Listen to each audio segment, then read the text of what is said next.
महाभारत में एक से बढ़कर एक लड़ाइयाँ हुईं, लेकिन एक मुकाबला ऐसा था जो सिर्फ हथियारों का नहीं बल्कि धर्म और अधर्म का था। ये कहानी है अर्जुन और कर्ण के उस महाद्वंद की। एक ऐसी टक्कर जिसने न्याय और सम्मान के सारे नियम मानो ताक पर रख दिए। तो चलिए आज इसी उलझी हुई कहानी के हर पहलू को समझने की कोशिश करते हैं।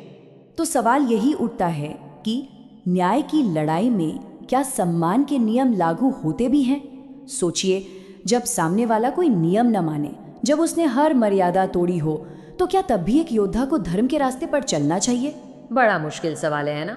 तो चलिए सीधा चलते हैं कुरुक्षेत्र के मैदान में। माहौल एकदम गर्म है। पांडवों और कौरवों के बीच महायुद्ध छिड़ा हुआ है। हर तरफ विनाश का मंजर है और हवा में सिर्फ और सिर्फ तनाव है। अब इस महासंग्राम के बीच तीन किरदार हैं जो इस कहानी की धुरी हैं।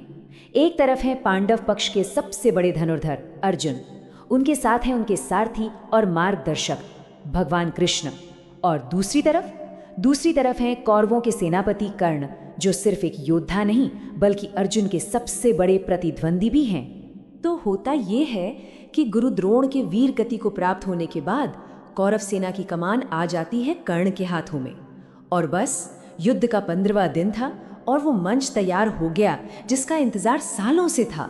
अर्जुन बनाम कर्ण, दो महायोद्धा आमने सामने। और फिर जो लड़ाई शुरू हुई, उफ, आसमान तीरों से काला पड़ गया।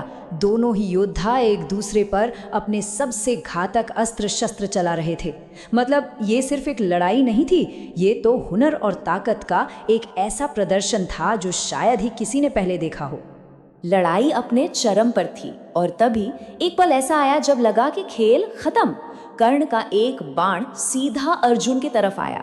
वो इतना घातक था कि अर्जुन का बचना नामुमकिन लग रहा था। लेकिन तभी कृष्ण ने एक चमत्कार किया। उन्होंने रथ को जरा सा जमीन में धंसा दिया और वो तीर अर्जुन के सिर के ऊपर से निकल गया।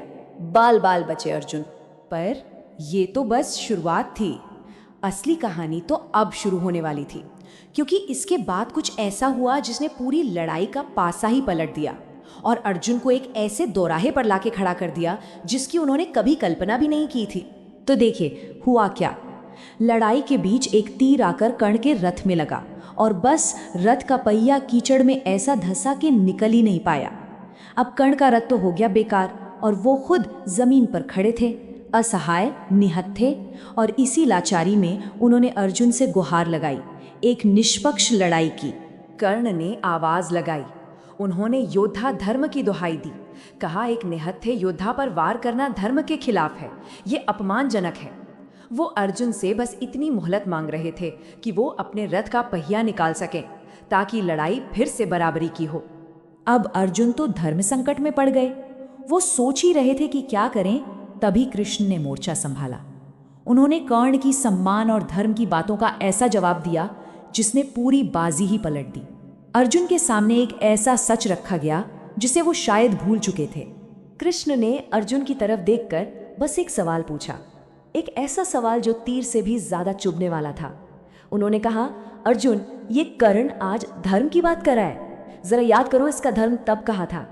तब कहाँ था जब तुम सब ने मिलकर मेरे भतीजे, तुम्हारे बेटे अभिमन्यु को घेर कर मारा था। वो अकेला था, निहत्था था, और तुम सब महारथियों ने मिलकर उसकी जान ले ली। क्या वो धर्म था? कृष्ण ने अर्जुन को वो दर्दनाक मंजर याद दिलाया। तो अब देखिए, अर्जुन के सामने दो रास्ते थे। एक तरफ था योद्धा धर्म का कोड जो कहता है कि जमीन पर खड़े निहत्थे दुश्मन पर वार नहीं करना चाहिए, और दूसरी तरफ था न्याय जो चीख चीख कर कह रहा था कि इस अधर्मी को उसके किए की सजा दो, चाहे नियम तोड़ने ही क्यों ना पड़े। क्या चुनते वो? बहुत बड़ी दुविधा थी ये। कृष्ण के शब्द अर्जुन के दिल में उतर गए। उनके अंदर जो भी शक था, जो भी दुविधा थी, वो सब खत्म हो गई और उन्होंने वो फैसला लिया जिसने सिर्फ इस लड़ाई का नहीं बल्कि पूरे महाभारत के युद्ध का इतिहास बदल कर रख दिया। अपने बेटे अभिमन्यु की मौत का बदला और न्याय की स्थापना का जुनून, इन दोनों भावनाओं ने अर्जुन को भर दिया। कृष्ण के शब्द उनके लिए आदेश बन गए। अब उनके मन में कोई दया नहीं थी, सिर्फ एक लक्ष्य था। कर्ण चीखता रहा, धर्म की दुहाई देता रहा, लेकिन अर्जुन ने एक ना सुनी। उन्होंने अपना गांडीव उठाया, प्रत्यंचा खींची और वो घातक बाण छोड़ दिया। कर्ण वहीं ढेर हो गए। पांडवों के लिए ये एक बहुत बड़ी जीत थी, लेकिन ये एक ऐसी जीत थी जिसमें दुख भी छिपा था। तो कर्ण की मौत के साथ ही कुरुक्षेत्र युद्ध का पासा पूरी तरह से पांडवों के पक्ष में पलट गया। ये एक निर्णायक मोड़ था। जीत अब लगभग तय थी, लेकिन इस जीत पर हमेशा के लिए एक सवालिया निशान लग गया, एक नैतिक सवाल कि क्या अंत साधनों से ज्यादा जरूरी है। और यही इस कहानी का सार है। ये दुविधा धर्म बनाम न्याय की, ये एक ऐसी लड़ाई है जो सिर्फ युद्ध के मैदान पर नहीं लड़ी जाती, बल्कि हर इंसान के अंदर लड़ी जाती है। यह हमें बताती है कि कभी कभी सही और गलत के बीच फैसला करना कितना मुश्किल हो सकता है। तो आखिर में सवाल वहीं आकर रुकता है कि कर्ण की मृत्यु क्या थी, एक जरूरी न्याय या एक दुखद अधर्म?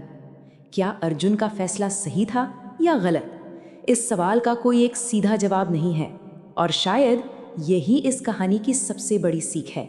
इसका जवाब हर किसी को अपने अपने विवेक से खोजना होगा।